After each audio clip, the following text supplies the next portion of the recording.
Hey everyone, it's me, Cupie83. And Barbie0913. And recently we went to the Chicago Toy and Game Fair, also known as ChiTAG. It's held at Navy Pier. It's been going on, I think, for like over 10 years at this point. Yeah, I don't remember. Yeah, and it's a fun event if you have like a family, you have kids who you want to go and like just spend a day playing with toys and games. And Scouts get in free, I believe. Scouts get in free, I think teachers. Educators. Lots of people get in free. So if you're in the Chicagoland area and you're interested, I'll put the link in the description area and you can keep track of it for next year. So it's essentially a toy show where like independent toy designers and smaller toy companies come and show off what they do and what they have, and they also have the stuff out for people to play with and ask questions and like interact with. Right. So there's a lot of playing, which is why you should bring your kids with. Right. There's never a lot of dolls, really, ever. This was probably the worst for dolls and doll related. I think last year was worse. Usually you have companies that make accessories for dolls and that are known for it, bigger ones. They didn't show up this year.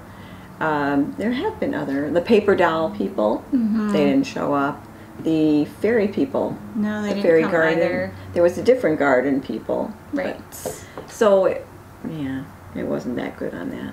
But they also have like card games and board games and interesting things like that. And yo-yo competitions, which is really fun to watch. Yeah, the yo-yo competition is one of the better aspects, as is the Young Inventors Challenge. I think that's also a fun thing. So if you know a young inventor who wants to create a game and show it off kind of like a science fair to win prizes, then it's definitely something to look into. And some booths do sell their products, so kids can be playing with it and you can find out, wow, they're really enjoying it, and go back and say, hey, you know, I brought a bag, you know, I want to buy some. So the highlight for me this year was that Frances from A Girl for All Time was there. You've seen those dolls on the channel multiple times. You can check my channel and just search for A Girl for All Time if you have no idea what I'm talking about.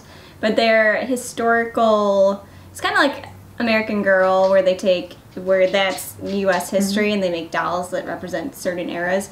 This is the same thing but in British history. Which brings us to the U.S. Right, so that's kind of the gist. They have different dolls that represent different parts of European history. Which is great, and I like them a lot. They're all vinyl, there's some cute faces, they have a ton of great things going for them. And I just think Frances, who runs the company, is one of the nicest people in the industry. She is. It was really nice to see some of the fashions in person. I mean, they're gorgeous. I mean, the catalog does not do them well at all. So they were really pretty. Yeah, so definitely if I wasn't done Christmas shopping, now I know what to get her for Mother's Day and birthdays and whatever. Because Clementine wants something to wear. Clementine wants more clothing. So it was great seeing Frances there and getting, seeing children interact with A Girl for All Time who may not have known what the line was, because as of pretty much till ChiTAG, I feel like they've only been online and, at like trade shows. But at trade shows, that's reporters and media, so it's like the families and like the key demographic isn't going to be there. Right. So it was good to see them out in the public. And to have a little busy booth at times, so that was good. Yeah. Well, you got excited because your Once Upon a Time is coming I soon. did. Yeah, I fangirled a bit over the Once Upon a Time game because I was so worried. I'd heard about this game back at C2E2 of this year, and they were like still in developmental mode, like they were still developing it, and I thought when they canceled the show, I was like, oh well, they're just going to cancel the board game, I have nothing to look forward to. They didn't cancel the board game. It's still going to happen. They're going to do a card game the first quarter of next year with like a Kickstarter, I think, and then they're going to do a board game the fourth quarter, and then one of the ladies mentioned something about like a heart that like would be like the heart in the show, so I'm thinking that might be like a plushie, but I did not ask more questions because I was like, a heart?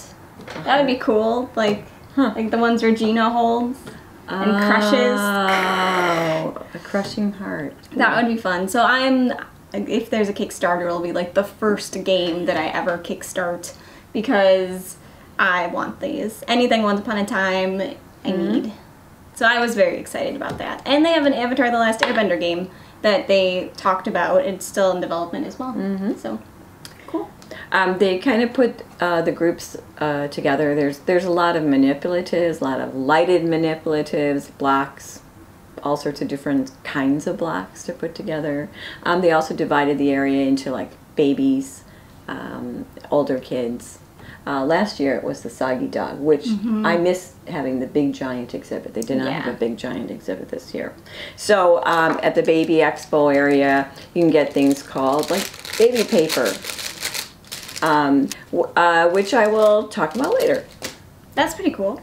And then we said that it was very low-end doll stuff. There were only 2 booths, Francis's booth, and we also found a styling head booth. So this is Instant Glam. It's a styling head doll, and it's unique in the fact that how the hair works is different from your traditional styling head. So usually you either have like a wig or it's rooted to the head and you can style that hair. You can't really change the color or the texture.